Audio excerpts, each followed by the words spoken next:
ಛೇದಗಳು ಸಮ ಇಲ್ಲದಿದ್ದಾಗ ಭಿನ್ನರಾಶಿ ಸಂಕಲನ ಹೇಗೆ ಮಾಡುವುದು? ಎರಡು ಛೇದ ಸಮ ಇಲ್ಲ, 9, 5. 5 ಛೇದ ಮತ್ತು ಎರಡನೇ ಸ್ಟೆಪ್ 7 ಗುಣಿಸು 5. ಇದು ಮತ್ತು ಇದು ಬರ್ಕೋಬೇಕು ಮತ್ತು 9 ಗುಣಿಸು 5 ಈ ಪ್ಲಸ್ ಇಲ್ಲಿ ಬರ್ಕೋಬೇಕು ಮತ್ತು 5 ಮತ್ತು 9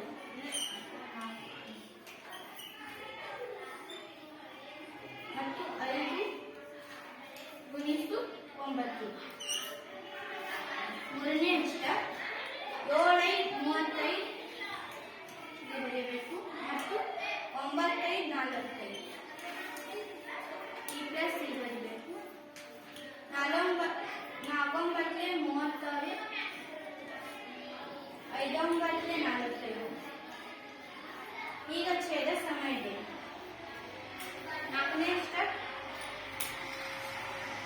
5 36 ಪ್ಲಸ್ ಮಾಡಬೇಕು. ಅದು ಛೇದ ಸಮ ಇದೆ ಅಂದರೆ ಒಂದೇ ಬರ್ಕೋಬೇಕು. 35, 36 ಪ್ಲಸ್ ಮಾಡಬೇಕು ಅಂದರೆ 79 ಬಂತು. ಇಲ್ಲೇ 45 ಬರೀಬೇಕು, 45 ಬರೀಬೇಕು. ಎರಡು